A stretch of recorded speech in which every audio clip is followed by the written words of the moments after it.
C'est un jeune Guinéen qui occupe le premier poste de la vice-présidence de la Confédération africaine des radios et télévisions indépendantes.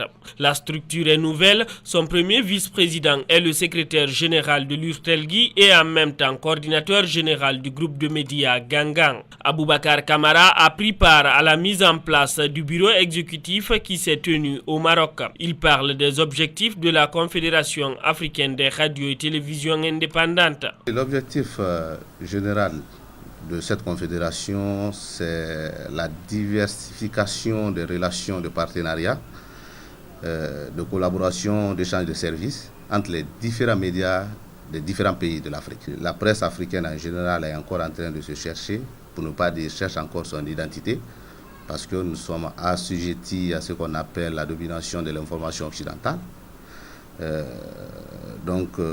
Il est aujourd'hui important pour les radios et les télévisions africaines de s'unir contre la répartition illégale, on l'appelait ainsi, la répartition illégale de l'information au profit du centre occidental hégémonique.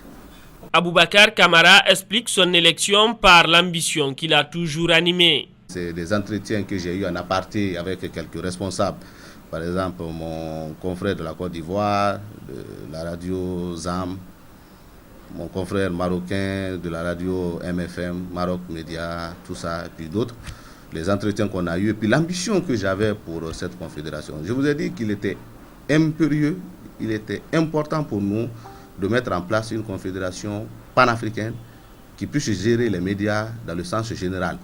L'une des priorités de la Confédération africaine des radios et télévisions indépendantes reste la formation des jeunes journalistes du continent. Ce qui est important pour la Confédération, c'est que les jeunes vont beaucoup en bénéficier, les jeunes journalistes. Nous allons prendre des journalistes dans les différents pays africains, nous allons les envoyer au Maroc pour 1 mois, 2 mois de formation, après ils reviennent, on envoie une autre vague.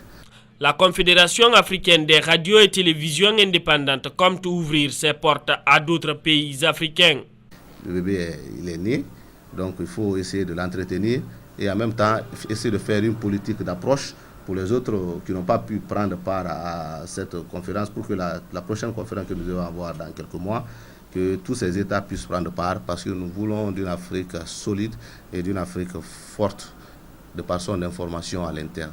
Le bureau exécutif de la Confédération africaine des radios et télévisions indépendantes est composé de 11 membres venus de plusieurs pays de l'Afrique.